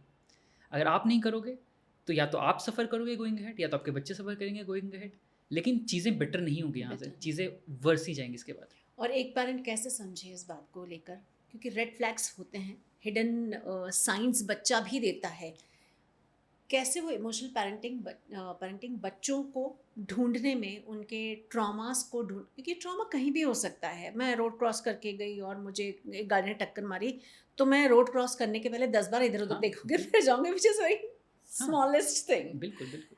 तो एक माँ बाप, एक पेरेंट कैसे पहचाने कि मेरे बच्चे को ट्रॉमा इस चीज़ का हुआ है और कैसे उसको बाहर निकलने में मदद कर सकता है? आई थिंक इसके लिए आपकी लाइफ को थोड़ा स्लो होने का मौका देना पड़ेगा। हम नहीं देना चाहते वो मौका। हम कहते हैं कि नहीं, लाइफ भागनी चाहिए। हाँ। लाइफ रुकनी नहीं चाहिए, लाइफ भागनी चाहिए। बच्चे हो गए मेरे तो क्या हो गया, मैं तो वही हूँ ना। मैं तो वही हूँ। मुझे इंक्रीमेंट मिलता था 25%, इस साल 30% चाहिए मुझे, क्योंकि 25 पिछले साल मिला था ना। I need to improve. तो मैं कहूँगा नहीं, बच्चे हो गए तो कोई बात नहीं, मुझे 30% चाहिए, लेकिन this 30% will come at a cost, because आपकी रिस्पॉन्सिबिलिटीज डिवाइड हुई है, आप मानो या ना मानो। आपको एक स्पेस देना अपने बच्चों के साथ, तो आप अगर वो स्पेस नहीं देना चाहोगे, अपनी लाइफ को थोड़ा स्लो होने नहीं दोगे, तो आप चीज़ों को, बहुत सारी चीज़ों को इग्नोर करना चालू करोगे, बिकॉज आपके सामने आप बिजी हो अपने काम में, राइट? तो आप बच्चे कुछ ना कुछ पार्ट आप मिस आउट कर रहे हो। जो चीज़ें बच्चा फील कर रहा है, एक्सप्रेस कर रहा है, डील कर रहा है, जो भी इश्यूज आ रहे हैं, तो बच्चा कहीं ना कहीं खुद से वो चीज़ें मैनेज करना सीख लेता है, अच्छे तरीके से, बुरे तरीके से, बट सीख लेता है बच्चा। तो अगर आप ऑब्जर्वेंट हो, चीज़ों को देख रहे हो, तो आप समझ पाओगे मुझे कहाँ यहाँ पर राइट पॉइंट पे हेल्प करना है बच्चे को। बट आप देख ही नहीं पा रहे तो आप हेल्प कैसे करोगे, राइट? एंड दूसरी चीज़ मैंने कहा ना कि आप जब being a parent is a very big and a very huge responsibility, तो अगर आप खुद को कुछ साल, कुछ समय स्लो होने का दे देते हो, आई एम नॉट सेइंग रोको, लाइफ को रुकने मत दो, बिकॉज रुकने देना भी बहुत गलत हो जाता है। जैसे बहुत सारी वुमेन का भी थॉट आता है कि मैं बच्चों के बाद जॉब छोड़ दूंगी, लेट्स लीव द जॉब। हाँ, तो ये भी एक प्रॉब्लमेटिक स्टेटमेंट हो जाता है, बिकॉज 2-3 साल 4 साल तो आप छोड़ रहे हो। Depression, different kind of. बिल्कुल बिल्कुल। तो आपने अपनी लाइफ की एक पर्पस को डिवोट कर दिया अपने बच्चों को प्रोड्यूस करने में, लेकिन बच्चा कुछ समय बाद तो इंडिपेंडेंट होना चालू हो रहा है, लेकिन आप पीछे हट चुके हो, तो आपका सेंस ऑफ पर्पस ही आपसे छिन गया। तो again you go back to a shock, क्या हो गया मेरे साथ ज़िंदगी में। तो वो भी नहीं करना है। तो आई एम जस्ट आस्किंग कि थोड़ी लाइफ को स्लो होने दो, जो रश था उस रश को थोड़ा स्लो होने दो, ताकि आप बच्चों के साथ डिवोट कर सको, जब मौका मिले वापस से तो फिर से आप get back on the scene. Because जिंदगी का सिर्फ एक पर्पस नहीं है पैसे कमाना और सक्सेसफुल होना, और सक्सेसफुल होना सिर्फ मॉनेटरी टर्म्स पे। सक्सेस का भी बहुत डेफिनेशन हो सकता है। तो आप उन लाइफ को थोड़े दिन स्लो होने दो, both, I am saying for both father and mother, not just mothers. Father का भी बहुत बड़ा रोल है एक बच्चे की। आप बहुत सारे रिसर्च ने बात प्रूव भी करी है कि एक हेल्दी इमोशनल स्टेबल चाइल्ड के लाइफ में मदर एंड फादर का इक्वल प्रेजेंस ज़रूरी है। करेक्ट। एक बच्चा अपनी माँ से जितनी चीज़ सीखता है, उतनी चीज़ें वो अपने पेरेंट फादर से भी सीखता है। अगर फादर प्रेजेंट ही नहीं है तो बहुत सारी चीज़ वो सीख ही नहीं पाएगा। तो do you think, since we are talking about parents, और एक टाइम आता है जब माएँ कम्प्लीटली जॉब करें या नहीं करें, उनको कम्प्लीटली डिवोट होना पड़ता है, do you think some policies can help? Do you think some help जो एक गवर्नमेंट की तरफ से मिल सकती है, किसी इंस्टीट्यूट की तरफ से मिल सकती है, या फिर किसी कंपनी की तरफ से मिल सकती है? बिकॉज प्रेशर रहता है, और चूँकि हम माएँ हैं इसलिए हम रुक जाएं, वो भी जैसा आप कह रहे हैं वो सही नहीं होता है। कई बार मीडिया हाउसेस में मैंने ये भी देखा है कि उन लोगों ने लड़कियों को हायर करना बंद कर दिया है। अरे 2 साल बाद शादी करेगी, फिर 2 साल बाद बच्चा पैदा करेगी, फिर उसको मैटरनिटी लीव भी लगेगी, फिर आए नहीं आए क्या भरोसा। तो आपने महिलाओं के योगदान को ख़त्म कर दिया, आपने ऑलरेडी इम्बैलेंस कर दिया, because she is going to be a parent now. मर्दों के लिए तो मैं ये नहीं बोल सकती, बिकॉज उनके साथ एक वो बिजी होते हैं, but we know that it's a physically impossible thing. जितना डिवोशन माँ को देना पड़ता है उतना पिता को नहीं देना, उनको कहीं और जाके सपोर्ट करना है फैमिली को। बिल्कुल बिल्कुल। तो जो on the face of it, क्या माँओं के लिए ऐसी कोई हेल्प हो सकती है? What is your thought?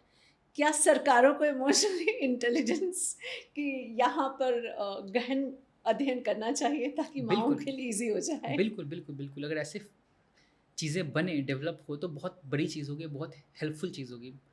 Not only for mothers, हमें लग रहा है कि हम मदर्स को छुट्टी दे देंगे 6 महीना या साल भर, उनकी हाँ। लाइफ स्लो कर देंगे तो शायद हम, मेरा तो नुकसान हो जाएगा ना इवेंचुअली। उनको छुट्टी मिल रही है, मेरा क्या फ़ायदा हो रहा है यहाँ पर। बट अगर हम इसे एज अ बिग गवर्नमेंट, अगर इसे as a nationwide policy देखें और नेशन वाइज इंप्रूवमेंट देखें हम्म, कि आप माओ को हेल्प नहीं कर रहे हो, आप अपकमिंग जनरेशन को रेस कर रहे हो एक पर्टिकुलर तरीके से जो आपके नेशन को डेवलप करेगी। हम्म, आप कह रहे हो कि मुझे अच्छा देश भी बिल्ड करना है, बट हम जो एक्टिव बच्चे आने वाले हैं या मदर्स जो उनको क्रिएट करने वाले क्रिएट हैं, कर। उनके लिए हमें कुछ लेना देना नहीं है, तो ऐसे तो नेशन डेवलप नहीं होगा। तो नेशन और institutions should see like that. Private obviously नहीं देख पाती because private is very much concern about money and finances, तो उनको दिखता है कि जहाँ मेरा लॉस होगा मैं वो पार्ट नहीं प्ले करूँगा। एंड समवेयर मुझे लगता है ना इन चीज़ों में कंपटीशन का भी बहुत बड़ा रोल है कि हम एज अ कंट्री, इंडिया में एम्पैथी की बहुत कमी है। और क्यों कमी है, आई टेल यू कि कमी इसलिए है बिकॉज हम कॉम्पिटिटिव देश बहुत ज़्यादा है। जितना पॉपुलेशन उतना कॉम्पिटिटिवनेस, कंपटीशन होगा। और जितना कॉम्पिटिटिवनेस उतना कम एम्पैथी। ये बात तो है। अगर मैं अभी जा रहा हूँ एग्ज़ाम देने, मेरे एग्ज़ाम है 10 बजे और मैं निकल रहा हूँ और मैं देखता हूँ ट्रैफिक में किसी का एक्सीडेंट हो गया, मैं क्या बोलूँगा? छोड़ यार, कोई ना कोई तो हेल्प कर ही देगा ना। मैं तो एग्ज़ाम देने जाऊँ, मेरे लिए वो इंपॉर्टेंट है, मेरा एग्ज़ाम कौन देगा फिर? और सबको यही सोच रहा है, मेरा बॉस इंपॉर्टेंट है, मेरा जॉब इंपॉर्टेंट है, मेरा work without pay, leave without pay लग जाएगा, मुझे ये हो जाएगा, मुझे वो हो जाएगा। अब कोई ना कोई तो उठा लेगा, देखा है मर गया, कोई बात नहीं, क्या ही कर सकते हैं। तो आप सोचो कितनी लैक ऑफ एम्पैथी हमारे अंदर, बिकॉज हम भाग रहे हैं, everyone is running, since everyone is running there is no empathy at all, and when there is no empathy how can we think about other person? तो हम as a nation, as a company, as a corporate, as an individual अपने से अलावा देख ही नहीं पा रहे किसी चीज़ को, तो कैसे सिस्टम्स चेंज होंगी, राइट? हर कोई अपने में बहुत इंडल्ज से इन्वॉल्व है, ये दिखता है। I mean, हम कह सकते हैं कि नहीं हम तो बहुत महान देश and everything like that, but अगर हैप्पीनेस इंडेक्स की बात की जाए तो one of the lowest, literally इतनी सारी कंट्रीज में सबसे lowest, one of the lowest हम आते हैं। कुछ तो गलत कर रहे होंगे हम। इनफैक्ट आपकी बात पर से मुझे याद आया, विवेकानंद जी एक बार गए थे भाषण देने के लिए दूसरे देश में। वहाँ के लोगों ने बोला कि मुझे आपके देश की महिलाओं पर बड़ा दुख होता है, घर पे बैठी रहती हैं, उनको घर पे बैठना पड़ता है, बच्चों की पॉटी और उनके लंगोट धोते रहना पड़ता है। तो विवेकानंद जी ने कहा था कि और मुझे आपके देश के बच्चों पर दुख होता है क्योंकि उनको विदाउट एनी एक्सपेक्टेशन लव क्या होता है मालूम ही नहीं पड़ता है। तो आपकी जो बातें हैं वो मैं बिल्कुल समझ पा रही हूँ। एक बात ये आती है देखने में कि बच्चों का इमोशनल कनेक्ट नहीं हो पाता है पेरेंट्स से। बच्चे बच्चे हैं, वो कहीं भी भटकेंगे, स्कूल में भी, फेवरेट सब्जेक्ट में और फेवरेट दोस्तों में भी, लेकिन वो मम्मी पापा उनके फेवरेट हैं वो कहीं लैक कर जाते हैं। कितना ज़रूरी होता है वहाँ पर एक पेरेंट को वापस से अपने बच्चे को दुलार करके वो इंटेलिजेंस दिखाते हुए अपने पास लाना। काफ़ी ज़रूरी है, बट ये एक दिन का काम नहीं है, ये कांस्टेंट कंटिन्यूस प्रोसेस है। और हम काफ़ी बार इस तरीके से बच्चों को देखते हैं कि जितना शांत बच्चा उतना अच्छा बच्चा। हम इस तरीके से मेज़र करते हैं ना कि शांत है, कितना शांति से बैठा हुआ बच्चा और सब कुछ खुद से कर रहा है, बहुत अपने एज से बहुत ऊपर है, बहुत एज से ज़्यादा विद्वान या ज़्यादा ज्ञानी या ज़्यादा समझदार है, तो अच्छी बात नहीं है समवेयर। ऐसा बोलते हैं ना कि अगर बच्चा बहुत ज़्यादा डिसिप्लिन हो तो वो अपनी लाइफ के लिए गलत चीज़ क्रिएट कर रहा है। हाँ राइट, डिसिप्लिन होना फिर भी अच्छी बात है, उसको अच्छे तरीके से अगर पोर्ट्रे करो तो। हाँ। लेकिन शांति होना इज़ नॉट ऑलवेज इंडिकेटर कि अच्छा है ये चीज़। शांति होना मतलब वो आपसे चीज़ें शेयर नहीं कर पा रहा है। एक बच्चा, छोटा सा बच्चा जब चीज़ों को देखता है, ऑब्जर्व करता है, तो सबसे पहले अपने पेरेंट्स के पास जाता है कि ये बॉल है, ये बैट है, वो पेरेंट्स से वैलिडेशन ढूंढता है। वो किस पॉइंट पे रुक जाएगा वो वैलिडेशन मांगना, जब उसे देखेगा वैलिडेशन मिल नहीं रहा है, या तो वो है नहीं, या तो निगेटिव रीइंफोर्समेंट हो रहा है उस चीज़ का, या ज़्यादा मत बोलो, बहुत बोलते हो यार, चुपचाप बैठ जाओ, मैं काम कर रहा हूँ, मैं काम कर रही हूँ। या तो बोलेंगे यार बहुत बोलता है, बाकी जाके नीचे खेलो, अपने दोस्तों के साथ खेलो। तो हम क्या करें, हम बच्चे को शट डाउन करने का मौका दे रहे हैं ना वहाँ पर। तो when we shut down the kids, बच्चे शट डाउन हो जाते हैं, फिर हम आकर बोले कि अब बात करने चालू करो मुझसे, तो ये तो बहुत मुश्किल काम है। बच्चे क्यों नहीं बात कर पाए? कैसे अचानक से आप सडनली सोच रहे हो कि मैं 7 साल बाद 10 साल बाद फ्री हो गया, मेरे काम लोड कम हो गया, अब बच्चे मेरे पास आ जाए? नहीं होता। और इनफैक्ट आज के जनरेशन में बहुत बड़ा एक गैप है। हम एज अ पेरेंट कहते हैं, या पिछले जनरेशन के पेरेंट्स भी काफ़ी बार ये कहते हैं कि हमने ज़िंदगी डिवोट कर दी तुम्हारे लिए, कि तुम्हें पैसे दिए, तुम्हें अच्छे कॉलेज में पढ़ाया, सब कुछ किया, अब मेरे बच्चे मुझे ध्यान ही नहीं दे रहे, मुझसे शेयर नहीं करते, मेरे साथ समय नहीं बिताना चाहते हैं। लेकिन आपने भी तो यही किया था ना समवेयर। हम्म, आपने भी अपना मेन क्रक्स ऑफ टाइम अपनी जॉब को डिवोट कर दिया था, अपनी चीज़ों पे डिवोट किया था, अपनी फैमिली अपने फ्रेंड्स पे डिवोट कर दिया था। बच्चे तो आपके लिए भी एक साइड कैरेक्टर ही थे। तो जब बच्चा उस एज में है तो आप क्यों एक्सपेक्ट कर रहे हो बच्चा वो सारी चीज़ें छोड़ के आपके ऊपर डिवोट करे?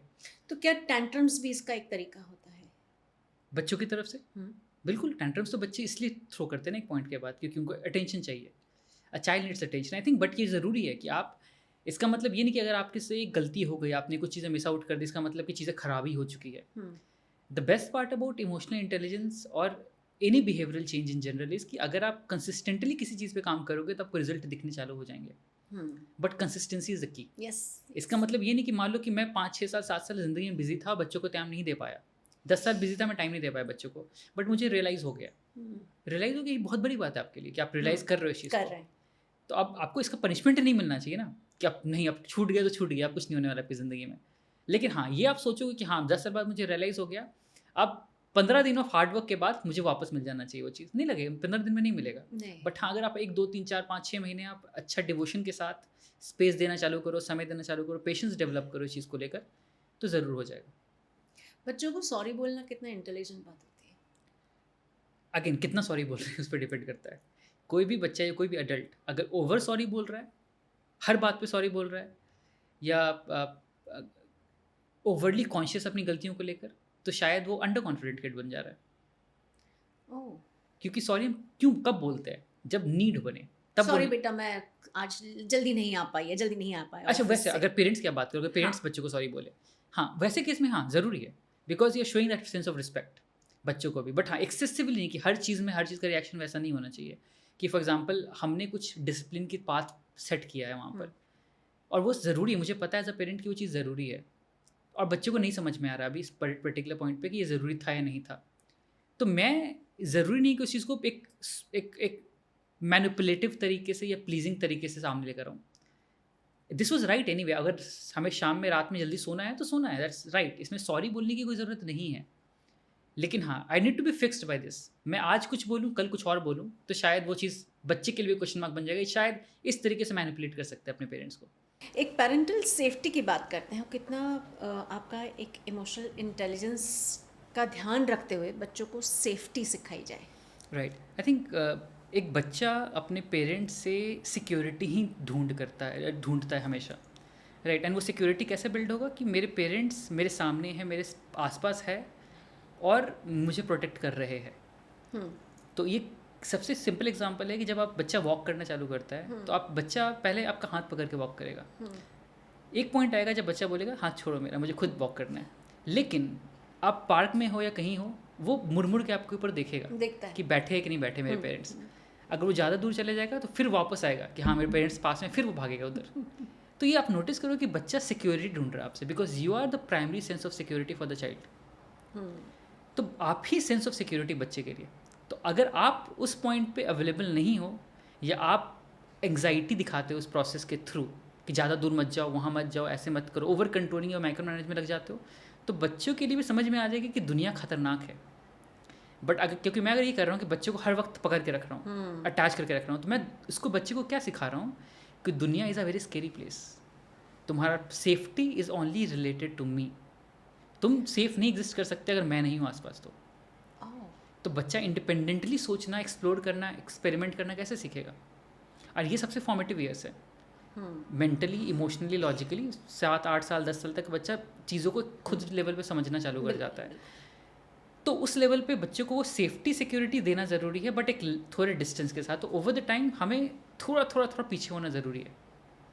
हाथ पकड़ना ज़रूरी है, बट थोड़े समय के बाद छोड़ देना भी ज़रूरी है। पीछे बैठे रहो ज़रूर, आप मेंटेन करो कि वो बच्चा पार्क के आसपास दूर नहीं जा रहा है, कहीं आपसे आंखों के दूर नहीं जा रहा है।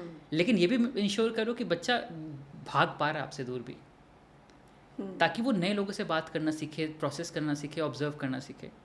बिकॉज इवेंचुअली उसे लोगों से डील करना है। Correct, right. तो हम उसे हर वक्त प्रोटेक्ट नहीं कर पाएंगे, और जितना जल्दी एज में वो सीखेगा लोगों से डील करना, उतना वो राइट और रॉन्ग के डिफ्रेंशिएशन को क्रिएट कर पाएगा। जितना आपके प्रोटेक्टिव शील्ड में रहेगा उतना ज़्यादा उसके लिए दुनिया डरावनी प्लेस बनती जाएगी और उतनी ज़्यादा गलतियाँ होंगी जब वो एक्चुअली बड़ा हो जाएगा तो राइट कि फॉर एग्जांपल जो हमारे ज़माने में बहुत आता था ना कि बच्चे को अभी भी होता है कहीं ना कहीं तो कि टॉफ़ी दे दिया बच्चे को किडनैप कर लिया लेके चले गए, करेक्ट। तो ये सारी चीज़ें जब तक बच्चे को खुद राइट ऑफ रॉन्ग डेवलप करने का मौका नहीं मिला तो उससे आप कितना भी सिखा दो किसी से टॉफ़ी नहीं लेना, लेकिन जब उसके सामने टॉफ़ी है वो इमोशनली इतना एक्साइटेड हो गया कि वो टॉफ़ी ले लेगा। ये क्यों हो रहा है? बिकॉज उसका कभी एक्सपोजर रहा ही नहीं लोगों के थ्रू। तो आपको वो धीरे धीरे स्पेस डेवलप करना पड़ेगा बच्चे को, because these our life skills. हाँ, दीज आर नॉट समथिंग कि हम तो प्रोटेक्ट करके रखेंगे। तो बच्चे को कहाँ जाकर आपको लगता है कि एक वॉरियर बनाने की ज़रूरत हो जाती है एक माँ बाप को? मत बनाओ वॉरियर, आप बस उसे स्पेस दो। अच्छा। वो जो बनना है वो बनेगा। वॉरियर मीन्स ग्रोथ की ग्रोथ। एंड कई बार आपके साथ राजनीति हो रही होगी, हाँ। कई बार आपके साथ ऑफिस में कहीं कुछ चल रहा अच्छा, होगा, पॉलिटिक्स वाइज। Politics wise.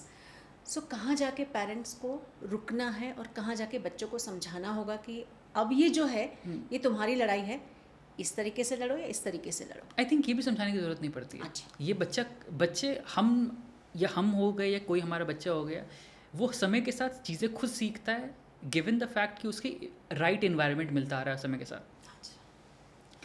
अगर आज 2-3 साल का बच्चा, 4 साल का बच्चा, 5 साल का बच्चा किसी दोस्त से लड़ाई हो जाती है उसकी और हम चले जाते हैं उससे पेरेंट्स से लड़ने, तो हमने बच्चे को सिखा दिया कि I am always supporting you in the process. तो तुम सही करो गलत करो, मैं तो भाई तुम्हारे लिए कुछ भी कर लूँगा, which is somehow good sign कि हम कॉन्फिडेंस दिखा रहे हैं बच्चे को। लेकिन अब हम ओवरडू करने लगे इस चीज़ को, तो हम बच्चे को ये भी सिखा रहे हैं कि तुम्हारी खुद की independent fighting, managing, handling emotions, handling conflict skills develop नहीं होने वाली है। Because at the end of the day आपकी ऑफिस में जाके आप बच्चों से नहीं लड़ोगे, उनके कलीग से नहीं लड़ोगे, स्कूल में नहीं लड़ोगे, स्कूल में आपको पता नहीं क्या होने वाला है। And many cases like that, जब बच्चा आप जितना माइक्रो मैनेज करते हो उतना बच्चा आपके ऊपर डिपेंडेंट बनना चालू हो जाता है। तो जब एक्सटर्नल इन्वायरमेंट आता है, इंडिपेंडेंट इन्वायरमेंट आता है बच्चे की लाइफ में, तो बच्चा डर जाता है वैसे मोमेंट्स पे और नेचुरली एंग्जाइटी क्रीप अप होनी चालू हो जाती है। बिकॉज बच्चे को तो समझ नहीं आ रहा अपना कैसे डील करे खुद से। स्कूल में बुलिंग भी हो रही है, वो बच्चा ओवरली डिप्रेस हो रहा है उस चीज़ से लेकर, बट वो नॉर्मली उसको आदत पड़ चुकी है कि बच्चे से लड़ना है, झगड़ना है, फिर नॉर्मली 2 मिनट बाद खेलने लग जाना है। होता है बच्चों में। तो ये चीज़ बच्चा खुद हैंडल करे ना, unless until you see it's a threat और नॉट। क्या चीज़ें एक्सट्रीमिटीज़ में जा रही है क्या? कोई एक दूसरे का हाथ पैर तो नहीं तोड़ रहा है? अगर नहीं तोड़ रहा है, थोड़ा बहुत ऊपर नीचे बातचीत हो रही, करने दो बात, राइट, डील करने दो उसे, मैनेज करने दो उस बेटर तरीके से कि ओके मुझे खेलना है, ऐसे करना है, वैसे करना है, जो करना करने दो, एक राइट बैलेंस के साथ, एक राइट इन्वायरमेंट के साथ, ताकि आप एटलीस्ट ये मैनेज करके चलो कि बच्चा कुछ स्किल सीखे। बट हाँ, ये ज़रूरी हो जाता है इस सेंस में देखना कि आप अपने बच्चे को कैसे इन्वायरमेंट भी शेप अप करने को दे रहे हो। कि आप एक लेट्स से गेटेड सोसाइटी में रह रहे हो जहाँ पे आप एक्सपेक्ट कर रहे हो, जहाँ पे कि एक तरीके से चीज़ें हो रही है, एंड सडनली एक कल्चरली नई जगह पे आप चले जाते हो, एक अलग इन्वायरमेंट में बच्चे को दे देते हो जहाँ का तरीका ही हैंडल करने का अलग है। हाँ। तो आपको थोड़ा और चार्ज लेना पड़ेगा। डेफिनेटली। तो उस again it's spontaneous, you have to kind of adapt according to the situation. Correct. एक अब बच्चे की बात, अब बच्चा बड़ा हो ही गया है, तो एक बात आती है जनरेशन जो अभी चल रही है, जेन जी के अपने दो आई रियली लव देम मेरे दोनों बच्चे जेन जी वाले हैं, तो मुझे I mean there is no other option. आप बोल रहे हैं बच्चे को लड़ना सिखाना पड़ेगा, मुझे संभलना सिखाना पड़ता है मेरे बच्चों को कि मम्मा हम घूम के आ रहे हैं, आप रो मत, हम यहीं हैं। सो आई नीड दैट इंटेलिजेंस। अब मेरे बच्चे जाने वाले हैं, बहुत सारे जेन जी के जो बच्चे जाने वाले हैं जॉब पर, या कुछ एक लोग ऑलरेडी जॉब कर रहे हैं, और जितना भी सुनने में आता है Gen Z is the generation nobody wants to hire, they have their own way of dealing, और वो सही गलत तो 5 साल बाद मालूम पड़ेगा। यहाँ पे मुझे अगर मेरे बच्चे को ऑफिस में जॉब करने के लिए भेजना है तो एज अ पेरेंट मैं क्या सिखाऊँ? आई थिंक ये भी एक ऐसी चीज़ है ना जो उसके फ़ायदे भी और उसके नुकसान भी है। फ़ायदे इन द सेंस कि Gen Zs are more creative than millennials, right, which means they can solve problems better than us, no doubts, right. तो इसका मतलब ये है कि हम जो कह रहे हैं कि एक पाथ में चलो, क्यों ज़रूरी है पाथ में चलना अगर आप प्रॉब्लम सॉल्व कर देते हो तो। हाँ। लेकिन हाँ, डिसिप्लिन कितना होना है कितना नहीं होना है उसका भी अपना रोल आ जाता है चीज़ों को लेकर। तो ये पार्ट आई थिंक है कि maybe they can do a better job than us as well going ahead. तो आई थिंक हमें ज़रूरी नहीं कि हम अपने पाथ को ही समझ ले कि वो पाथ ही सही था, बिकॉज हर जनरेशन को ये लगता है कि हम ही सही थे, हम ही सही हैं। एंड अगला जनरेशन तो बहुत ज़्यादा फ्री है, कुछ ज़्यादा ही लिबरल हो गया है उनका। तो ये समझना कि शायद वो भी कुछ सही कर रहे हैं उस प्रोसेस में। एंड आई थिंक जो मैंने बहुत लोगों से बात करके ऑब्जर्व भी करा है, in fact companies owners and companies head से भी, कि companies are actually preferring more Gen Zs than millennials, because वही आगे लेकर जाने वाले कंपनी को, लवली। राइट? चलिए इस बात पे चॉकलेट्स खिलाऊंगी आपको। विच मीन्स अगर मैं कंपनी हेड हूँ किसी क्रिएटिव कंपनी का या किसी आईटी कंपनी का या किसी बिजनेस कंपनी का, तो मुझे पता है कि काम असली जेंजी करने वाला है। मिलेनियल्स थक चुके हैं, थक गए। वो तो 6-7 घंटे कर लेंगे मैक्स टू मैक्स काम, वो थक के सोने वाले हैं। ना कि क्रिएटिविटी आएगी, ना उनका एफर्ट आएगा, ना ही उनका वो शार्प पैशन आएगा चीज़ों को ख़त्म करने का। काम कौन करेगा? जेंजीज। तो उनकी पॉलिसीज़ भी उनके अकॉर्डिंगली शिफ्ट एंड अडैप्ट होनी चालू हो गई है। ओके। इनफैक्ट मिलेनियल्स को ट्रेनिंग दिया जा रहा है कि जेंजीज को कैसे हैंडल करना है बेटर तरीके से। And these workshops are really happening in a lot of corporates. अरे बेचारे मिलेनियल्स तो गए, पहले माँ बाप के हिसाब से सीखो, बच्चों के हिसाब से सीखो। राइट। तो आई थिंक फ़ायदा है अगर चीज़ें डेवलप होती, चीज़ें चेंज होती है विद टाइम। एंड अच्छी बात है ना समवेयर कि अगर हम कुछ चीज़ों में ज़्यादा चीज़ों को एक्सेप्ट कर लेते थे कि हमें सफ़र करना ज़रूरी है जीने के लिए। हमारा एक फिलॉसफी था ना, अगर निकले हो जीने तो सफ़र करो, सफ़र करने बिना तुम नहीं कर सकते ज़िंदगी। वो बोलते नहीं, सफ़र नहीं करना है, नहीं करेंगे सफ़र। हम तो ट्रैवल करेंगे, हम काम भी करेंगे, और काम करते हुए ट्रैवल करेंगे, ट्रैवल करते हुए काम करेंगे। एंड वो कर रहे हैं, right? They finding creative ways to do that as well. So what is your wisdom से आने वाले 10 सालों में जेन जी प्रेडिक्ट नहीं कर सकते, आप पंडित जी नहीं हैं, आप एस्ट्रोलॉजर नहीं हैं, बट एक जो विजडम लेकर आप चले हैं उसके हिसाब से जेन जी कहाँ तक सफल होंगे? क्या उनकी विफलता के पॉइंट्स हो सकते हैं जो एज अ पेरेंट में या मेरे जैसे लोग या पेरेंट के रोल में बसे हुए लोग ध्यान रखें? आई थिंक सफल होंगे क्रिएटिविटी में और अपने चीज़ों को स्टैंड लेने के लिए।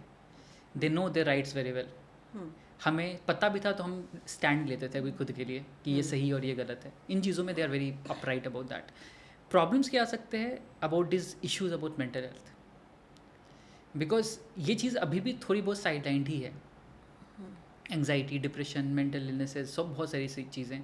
और काफ़ी बार इनका जो जनरेशन है ये बहुत ज़्यादा सोशल मीडिया इन्फ्लुएंस्ड जनरेशन है, which means there is a lot of comparison going. जितना कंपैरिजन उतना स्ट्रेस और उतना अपनी इमोशंस को अच्छे तरीके से हैंडल ना करने की कैपेबिलिटीज़ एंड कैपेसिटीज़ आ जाती है समहाउ। तो ये भी एक चीज़ इंपॉर्टेंट हो जाती है कि उनके लाइफ में जितनी एंग्जाइटी, फ्रस्ट्रेशन, डिप्रेशन चीज़ें आ रही है आज के करंट जेंजीज़ में, वो बहुत ज़्यादा है, बहुत ज़्यादा है। और वो अगर आ रही है उस तरीके से इश्यूज़, तो they need skills to handle that. वहाँ पे एज पेरेंट्स हम कैसे हेल्प कर सकते हैं is by giving them the right resources और getting them through right channels, ताकि वह उन चीज़ों को एक्सप्रेस कर सके, बेटर तरीके से वर्कआउट कर सके और राइट समय पे हेल्प ले सके। बिकॉज जितना वो कंपैरिजन वाले लूप में फंस रहे हैं उतना ज़्यादा एग्जॉस्टिव होता जाता है उनकी ज़िंदगी। और काफ़ी लोग इस हसल वाले उसमें भी चले जाते हैं ना कि हसल माइंडसेट, मुझे हसल करना है, मुझे इतना काम करना है, मुझे इतना काम करना है।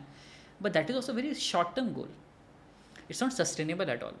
Hustle mindset is not sustainable, hustle kind of work thing is not sustainable. वो बस भागते रहो आप, रुको ही मत ज़िंदगी में, क्योंकि मुझे वहाँ तक पहुँचना है, मुझे इतना अचीव करना है, मुझे इतना लैंडमार्क हिट करना है। आप कर लोगे बट थक जाओगे एक पॉइंट पे जहाँ पे आप सिर्फ आराम करना चाहोगे फिर, राइट? तो इन चीज़ों को भी ऑब्जर्व करना फिर बहुत ज़रूरी हो जाता है कि आप उन चीज़ों को कैसे देख रहे हो। तो I think right help physically, mentally और right guidance from the parents as well, कि थोड़ा एक हमारा भी एक पॉइंट ऑफ अंडरस्टैंडिंग, अगर हम कम्युनिकेट करेंगे ना प्रॉपर तरीके से, rather than dismissing what they are doing, including कि ठीक है these are things you doing right and these are the things जहाँ पे आपको भी एक अलग पर्सपेक्टिव की ज़रूरत है देखने की। बिकॉज ना हम गलत है ज़िंदगी में, ना आप गलत हो ज़िंदगी में, हम दोनों के कुछ ना कुछ विजडम्स, लर्निंग्स है चीज़ों को लेकर, लाइफ को लेकर, राइट? तो शायद मेरी कुछ चीज़ें आपकी लाइफ में बहुत काम आ जाने वाली है। जो हमारी लाइफ में था कि हम कॉम्प्रोमाइज़ कर लेते थे, हम डिसिप्लिन्ड ज़्यादा थे, हम रिस्पेक्ट था हमारी लाइफ में बहुत ज़्यादा, बहुत बड़ा रोल था प्ले करने का। तो उन सारी चीज़ों को आप कहाँ मिड वे पे, बैलेंस पे ला के क्रिएट कर सकोगे? उन चीज़ों को अगर हम प्रॉपर तरीके से देंगे, लेकिन वही सुनने की कैपेबिलिटी तभी बढ़ेगी जब उनको हम डिसमिस नहीं करेंगे।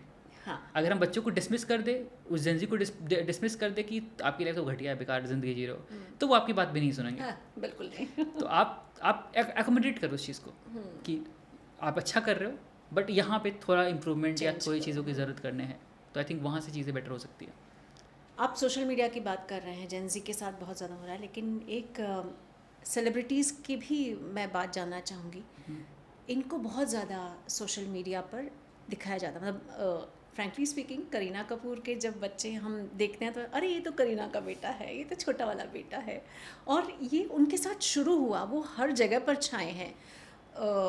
Definitely Kareena and Saif and complete family will take care of it. What is your take on that? उनके इंटेलिजेंस कितना फ़र्क पड़ सकता है? पड़ा होगा ज़रूरी नहीं, क्योंकि the way you said parents हमेशा गाइड करते हैं, हमेशा गार्ड करते हैं, बिल्कुल बिल्कुल। बट ये किसी और के साथ भी तो हो सकता है। हाँ बिल्कुल बिल्कुल बिल्कुल। आई थिंक पहली चीज़ वही कि हम सेलिब्रिटीज़ की लाइफ को देखकर वैसी ज़िंदगी मिमिक करना सबसे बड़ी गलती करती है मिडिल क्लास। कि अगर सेलिब्रिटीज़ का एक तरीका है दुनिया जीने का, अपने बच्चों को रेज़ करने का, तो हमें लगता है शायद हम भी वही करते हैं। बट आप ना वैसा इन्वायरमेंट दे पाओगे अपने बच्चों को, ना वैसा मॉनिटरी सिक्योरिटी दे पाओगे, ना फाइनेंशियल सिक्योरिटी दे पाओगे, ना फिजिकल सिक्योरिटी दे पाओगे, ना इमोशनल सिक्योरिटी दे पाओगे, जो शायद वो दे पा रहे। राइट। सेकेंडली, फिर भी एक बच्चे का कभी भी सोशल मीडिया प्रेजेंस लिमिटेड ही होना चाहिए।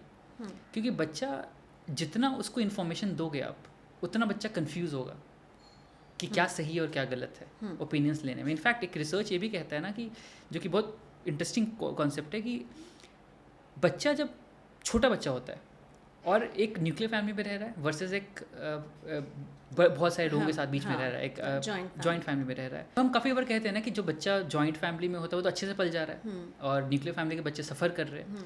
बट समहाउ अगर रिसर्च पर्सपेक्टिव से आप देखोगे इस चीज़ को, उसके फ़ायदे ऑब्वियसली है न्यूक्लियर फैमिली वाले पार्ट के, लेकिन छोटा सा बच्चा अगर अपने पेरेंट्स को देख रहा है as caregivers, that this is my mother, this is my father, this are my primary caregivers, तो उसका अटैचमेंट उस सिक्योरिटी के थ्रू बच्चा अपने पेरेंट्स पर बहुत स्ट्रॉन्ग डेवलप होता है। लेकिन छोटा सा बच्चा अपने दादा को देख रहा है, अपनी दादी को देख रहा है, अपने मॉम को देख रहा है, अपने डैड को देख रहा है, अपने चाचा को देख रहा है, अपनी चाची को देख रहा है, 50 लोगों को देख रहा है, तो बच्चा कभी स्टैब्लिश नहीं कर पा रहा है मेरे प्राइमरी केयर गिवर्स कौन है। Oh right. तो वो जो nobody spoke like that, ये actually it's an active research, and which means कि बच्चा कभी स्टैब्लिश नहीं कर पाया मेरे primary sense of support and confidence कौन होने वाला है, and which pledge with their confidence. Right. तो ये ज़रूरी है कि nuclear family, I am not saying again, sorry, arrange joint family is not wrong, अच्छी बात, उसका भी बहुत स्ट्रॉन्ग रोल है, लेकिन हाँ न्यूक्लियर फैमिली को फिर ओनरशिप लेना पड़ेगा कि majority of the time I show the child who are the primary caregivers. फिर आप इसका ये मतलब ना लो कि बच्चे को हम इधर से उधर लटका सकते हैं, वो सपोर्ट के लिए है, वो काम डिवाइड करने के लिए नहीं है। काफ़ी लोग इस तरीके से ले लेते हैं, काम डिवाइड हो रहा है मेरा, तो मैं अपना ये काम कर लेता हूँ ताकि बच्चा भी थोड़ा देर उधर रह लेगा, थोड़ा देर उधर रह लेगा, बच्चे के साथ इनजस्टिस हो रहा है वो। राइट। तो सेम थिंग यहाँ पर मैं इन्फ्लुएंस की बात करता हूँ, जब सेलिब्रिटीज़ की बात कर रहे हैं या सोशल मीडिया पे जब बच्चों का इतना इन्फ्लुएंस आ जाता है, तो बच्चों का दिमाग बहुत ईजिली इन्फ्लुएंस होता है चीज़ों से। सोशल मीडिया ऑलरेडी बहुत हाईली इन्फ्लुएंसिंग थिंग है, हम इन्फ्लुएंस हो जाते हैं तो बच्चे तो बहुत दूर की बात है। राइट। तो जब ये बात आती है, तो जब बच्चों को एक तरीके से वो स्पार्क, इग्निशन, वो फायर दिखता है सोशल मीडिया के थ्रू और वहाँ के प्रेजेंस के थ्रू और वहाँ पे अटेंशन के थ्रू, तो nothing can ever beat that. तो अगर एक बहुत ही यंग एज में सोशल मीडिया का अटेंशन वैलिडेशन की आदत पड़ जाए, तो बच्चे की आइडेंटिटी डेवलप करने का तो मौका ही नहीं मिलेगा। तो मेरी आइडेंटिटी कैसे बनेगी जो सोशल मीडिया पे दिखना चाहिए? तो I have to look in a particular way, I have to speak in a particular, I have to think in a particular way to be the social media star. I don't want to know what who am I as in person, but मुझे social media star बनना है। At the same time एक मेरी बात हुई थी रितेश देशमुख और जेनेलिया से इंटरव्यू के दौरान। मैंने कहा कि बिहाइंड द कैमरा भी मैंने उनसे कहा था कि आपके जो बच्चे हैं, जब भी कोई कैमरामैन दिखाई देता है या पैप्स दिखाई देते हैं, पैपराजी कैमरा, सबको नमस्कार करते हैं और फिर नमस्कार करके ही जाते हैं, तो ये तो बहुत मतलब कैसे हो गया ये? तब उन्होंने कहा कि हम हमारे घर में जितने भी केयर टेकर हैं, चाहे वो हमारे ड्राइवर दादा हो या कोई, या तो वो काका बुलाएंगे या वो दादा बुलाएंगे, आजोबा बुलाएंगे, मतलब दादाजी को आजोबा बोला जाता है, या फिर आजी दादी या नानी को आजी कहा जाता है, या फिर मौसी यानी मौसी इस तरीके से बुलाया जाएगा। तो सोशल मीडिया पर होने के बावजूद भी, इतना फेमस होने के बावजूद भी, इस कपल ने उसको बहुत कंट्रोल किया है। कुछ भी हो, बच्चा एटलीस्ट बहुत हम्बल दिखाई दे, बहुत समझदार दिखाई दे। टेंट्रम्स होते ही होंगे हर बच्चे के, वो भी संभालते होंगे। तो क्या ये रोल मॉडल नहीं बनते हैं? बेटर, बिल्कुल 100%। ये बहुत बड़ा रोल है उस चीज़ के लिए कि बच्चे की विजिबिलिटी जितनी लिमिटेड हो उस चीज़ से लेकर, तो बच्चे को समझ में आ रहा है कि मुझे यहाँ पर अपने प्रेजेंस को डेवलप करना है उस अकॉर्डिंगली, कि क्या एक्चुअली अप्रिशिएट किया जा रहा है on a humanly level rather than what is appreciated on an Instagram level. Because Instagram एक ऐसा दुनिया है जो सच नहीं है। Couple goals, vacation goals, travel goals, these are not real, right? वो दुनिया बना दी गई है। इवन पेरेंटिंग के साथ हो रहा है ये तो, कि दीज आर पेरेंटिंग गोल्स, ऐसे होना चाहिए पेरेंट्स, ये भी सही नहीं है, ये भी गलत है। तो वो पॉइंट बच्चा जितना जल्दी देखेगा उतना इन्फ्लुएंस होगा। तो आप ये जो बात कह रहे हो आप उनकी, तो ये सही बात है कि अगर उसको बच्चे को स्पेस दो एक नेचुरल लाइवली इन्वायरमेंट में रहने का, तो बहुत काइंडनेस है नॉर्मल डे टू डे ज़िंदगी में। बट वही सोशल मीडिया पे चले जाओ तो क्रिटिसिज्म भी उतना ही है, हाँ, और उतना अफेक्शन और लव भी है। तो which is both of them are extremities, not real. In fact एक सुपरस्टार सिंगर 2 का एक बच्चा था, नाम नहीं लेना चाहूँगी, वो उसने कुछ बदमाशी की, बच्चों जैसी बदमाशी की, और उसके बाद वो ट्रोल हो गया। जब मैं अगली बार उससे इंटरव्यू करने के लिए दूसरे ही हफ्ते गई, एक हफ्ता हुआ शूट हुआ, और अगले हफ्ते जब मैं गई तो वो एकदम चुपचाप और बहुत शांत था, और मेरा दिल ऐसा कचोट कर रह जा रहा था कि हाँ, इतना बदमाश बच्चा, उछलते कूदते हुए रहने वाला बच्चा, सोशल मीडिया पे इतना क्या ट्रोलिंग हो गया। क्या सोशल मीडिया का इम्पैक्ट इतना ज़्यादा है, और क्या कहीं पेरेंट कोई रोल निभा सकते? बिकॉज मैं दोनों पेरेंट्स को जानती थी, और मुझे लगता है they were giving the best possible with the singing talent of that kid, जो उस बच्चे के साथ उसको नर्चर करने के लिए वो पूरी कोशिश कर रहे थे।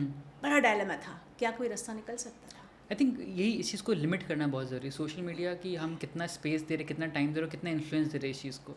एंड ये चीज़ पेरेंट्स पे ही इवेंचुअली आता है। अगर आई एज अ पेरेंट मैं ही बहुत इन्फ्लुएंस हो रहा हूँ सोशल मीडिया से, और मैं ही बहुत ज़्यादा ड्रिवन हो रहा हूँ सोशल मीडिया की एक्टिविटीज़ से, कुछ अच्छा हुआ तो बहुत एक्साइटेड, कुछ बुरा हुआ तो बहुत एंग्जाइटी, पैनिक, स्ट्रेसफुल, तो बच्चा भी समझेगा ना कि अच्छा ये कुछ इंपॉर्टेंट चीज़ें हैं, तो बच्चा भी वही पैटर्न्स पकड़ना चालू करेगा।